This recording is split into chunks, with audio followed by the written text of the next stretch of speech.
Salut les Ichi, j'espère que vous allez bien. Aujourd'hui, c'est la première vidéo dans notre chaîne YouTube, juste incroyable. Et dans cette chaîne, on va plus parler des histoires un peu étranges qui se sont déroulées un peu partout dans le monde. Et comme par exemple pour notre histoire d'aujourd'hui, notre victime ou notre héros en même temps, c'est Eder et Ryan. Eder, elle a 21 ans, elle étudie dans la fac de droit en Arizona et c'est quelqu'un de très gentil. Elle est en couple avec Ryan, lui par contre il a 18 ans et son père, Don, il avait invité pour le Christmas, genre pour le Noël, pour le dîner de Noël, le 24, pour qu'il vienne chez lui avec sa copine Heather. Donc, on est le 24, c'est le jour du dîner, c'est le soir du dîner plutôt, et Ryan et Heather, ils ne sont pas venus. C'est devenu un peu bizarre. Donc, ils ont attendu encore, et ils ont encore super attendu. Et Heather et Ryan, ils sont toujours pas venus. Donc, le père de Ryan, Don, il a commencé à s'inquiéter. Et il a décidé d'appeler les flics pour faire un wellness check. Un wellness check, pour les gens qui ne connaissent pas ou qui savent pas c'est quoi, t'appelles les polices ou les flics pour aux États-Unis, ils ont tous le droit pour ce wellness check pour voir et vérifier si tout va bien. Par exemple, je sais pas moi, ton pote il te répond plus, tu appelles le 911 pour faire le wellness check, ils vont partir vérifier si tout va bien pour ton pote. Donc c'est ce que le père de Ryan il a fait. Les flics qui sont arrivés à la maison, devant la voiture, il y avait leur maison, tout était tranquille apparemment. Ils ont commencé à taper dans la porte, à taper من بعد pendant غيدخل des واحد minutes et المحقق des اخر minutes اللي et il n'y هز avait الكاميرا personne. غادي يبدا يصور Et ليه رجليه après quelques وكلشي وفي هذا الوقت هذا اللي كانوا minutes كيصوروا ليه quoi, رجليه il y هو a ما Ryan, فاهمش il اصلا sort علاش avec كيصوروا son ليه œil رجليه وعلاش هو bleu تما وفين هو. gonflé. Et vous allez voir de toute façon dans les photos. Donc il avait l'œil super gonflé, il était un peu comme défoncé, il n'était pas dans son état normal. Donc, ils ont commencé à lui poser des questions. Est-ce que ça va? Où est ta copine? Qu'est-ce qui se passe et tout. Et lui, il était super bizarre. Donc, les flics, ils ont commencé à se douter de quelque chose. Ils sont rentrés, ils ont vu Eda. Elle dormait. Elle était dans le lit. Ils lui ont demandé la quoi, et genre, est-ce qu'elle est bien et tout. Il dit non, ça va, juste elle dort. Mais tu vois, Ryan, il était bizarre, quoi. Il était un peu chelou, louche. Donc, les flics, ils ont dit, nous, on est venus pour غادي يقول ليه voir si قرب tout عندي va bien. نشوف Donc, on وجهك va باش غادي essayer de يشد ليه réveiller وجهه. Eder راين غادي pour يقول voir ليه si اي elle va راه bien. Et راسك après, on se يضرني casse. بزاف. Quand ils ont commencé à essayer de faillir ou de réveiller Eder, ils ont trouvé qu'elle avait une balle dans la tête. Ah ouais. Et là, ça commence à devenir chaud pour Ryan. Donc là, euh, ils ont directement arrêté Ryan parce غادي que c'est ينوض lui غيبغي le يمشي suspect. De toute بحالو façon, ولكن فاش غيبغي depuis 2 ينوض jours, هذاك c'est ça le المناط pire غادي parce que يحبسوا Eder, المناط اللي ça داروا fait 2 للراس jours وعافاكم ما normalement داروا qu'elle ليه était حتى شي morte. واحد وفاش غيحبسوا داك المناط ما غيرتيش Donc, يرد داك Ryan, ils الفعل l'ont غادي arrêté. يعاود يجلس في Ils الطبله ont appelé عادي. l'équipe et tout, les ambulanciers et tout pour la scène de crime, pour commencer l'enquête et tout. Et, et donc, quand les urgences ils sont arrivées, quand les urgences ils sont arrivées, Ryan ils l'ont mis dans la voiture de flic tout seul, sans demander est-ce qu'il va bien, est-ce que tout va bien, parce que ça c'était déjà une erreur. Vous allez comprendre pourquoi après. Donc, donc, ils ont commencé à faire leur enquête et voir, tu vois, tous les preuves et tout dans la maison. Et en même temps, Ryan, il était tout seul dans la voiture pendant des heures, comme je vous ai dit.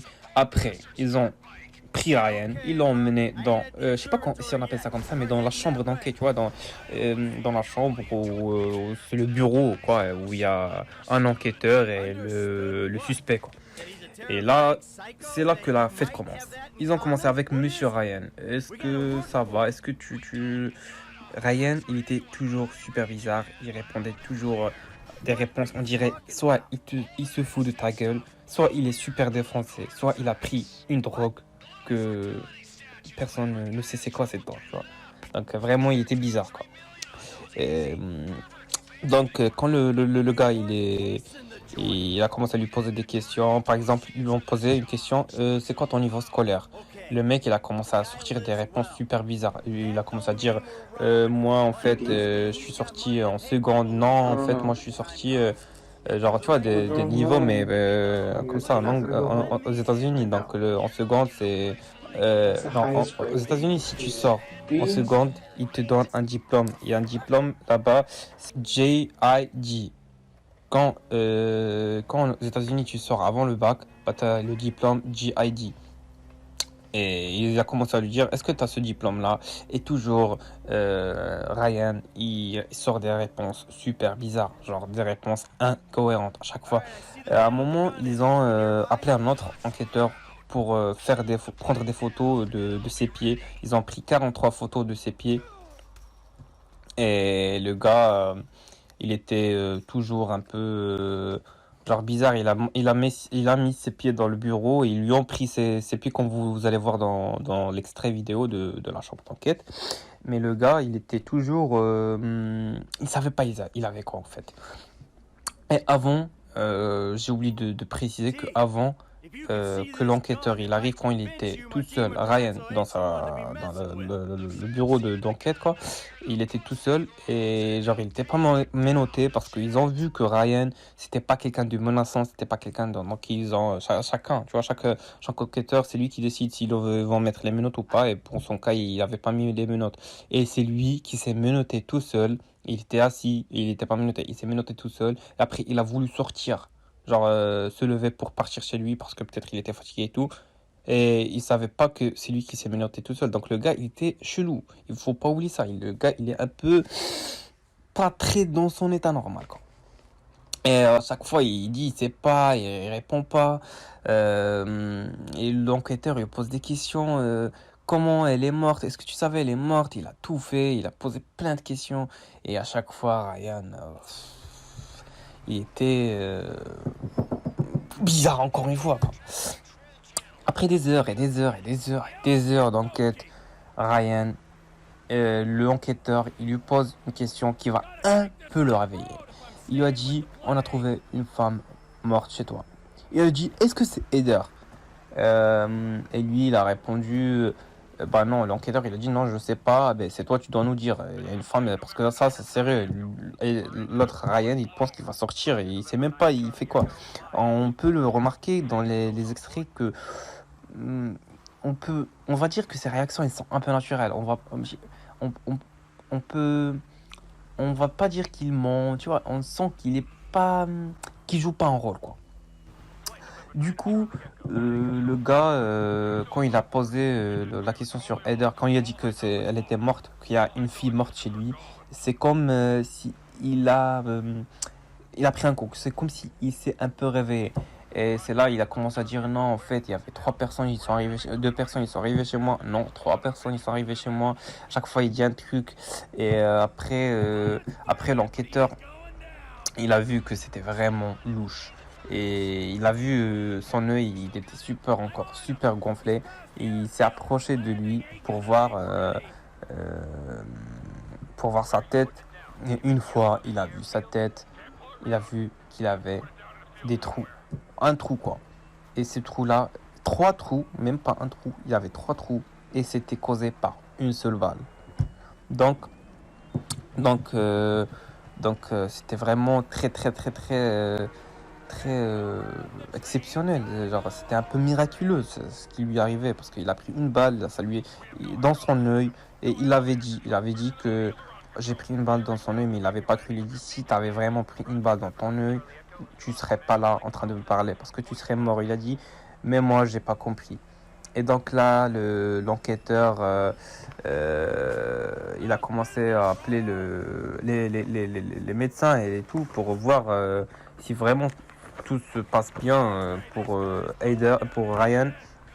Mais sauf que c'était un peu trop tard, ça faisait des heures et des heures, et même 2 jours déjà, avant que la balle était coincée dans sa tête. Elle avait fait des dommages un peu très très graves dans son cerveau. Même il y avait des petits des petits morceaux de son crâne qui étaient enfoncés dans son cerveau. Et ça commençait à être super dangereux pour Ryan. Ryan, il l'a emmené il l'a emmené pour faire une opération super dangereuse. Et dommage, apparemment, parce que chacun il dit dommage, il a perdu son œil apparemment. Et après l'opération qui était super dangereuse pour Ryan, il avait perdu son œil malheureusement et il était devenu un peu handicapé quoi. Parce que les dégâts ils étaient très très très très graves pour le pauvre. Donc et là c'est l'inspecteur Dalton. Ils ont arrêté les deux suspects et qu'ils étaient Richie et son père. Richie c'était un colocataire dans la maison où habitaient Ryan et Heather. Et en fait Richie il avait essayé de draguer ou essayer de faire un truc quoi avec la copine de Ryan et ça ne lui a pas plu donc il a décidé de le virer parce que c'était lui le propriétaire et Richie n'avait pas apprécié ce geste quoi et il est venu avec son père qui était déjà un criminel pour les tuer quoi. Et quand il a ouvert la porte et tout, ils ont tiré directement dans sa tête. Ils pensaient qu'il était mort alors que pas du tout. Il s'est levé après, mais le cas il était super défoncé, comme s'il avait fumé 5 joints plus 5 bouteilles de vodka. Et le gars il n'était pas avec nous, quoi. Il était avec les extraterrestres. Alors là, Richie, il avait été condamné pour persécution. Richie, après, il a été condamné pour 30 ans de prison, ou la prison à vie, je pense même. Et son père, il a été relaxé et même il était préjugé innocent, comme innocent. Et c'est là la famille de Ryan, ils ont décidé de continuer leur procès jusqu'à ce que le père de Richie aussi soit condamné à prison à vie. Et après la famille de Ryan, ils ont décidé de ne pas poursuivre les flics, même s'ils sont un peu responsables de ce qui est arrivé à Ryan. Mais pour eux, il n'y avait rien qui pouvait remplacer leur fils parce que c'est bon, c'était trop tard. Et après 10 ans, en 2016, Ryan malheureusement décéda et mourra à cause c'était pas parce que déjà de toute façon il était un peu condamné et il n'avait plus de rôle dans la société après ce qui lui arrivait. Et c'est là, c'est la fin de notre histoire avec Ichi. J'espère que ça vous a plu, même si c'est une histoire très très très très triste. Mais je vous raconterai une la prochaine fois. Si ça vous plaît, vous mettez un petit pouce bleu. Et si ça vous plaît pas, un pouce rouge, on s'en fout. L'important ici, c'est une communauté où vous êtes juste peace. Tu fais ce que tu veux insulter, tu insultes ici. C'est un espace de zen les gars. Vas-y, bonne journée les gars, salut, au revoir les Ichi et à la prochaine fois.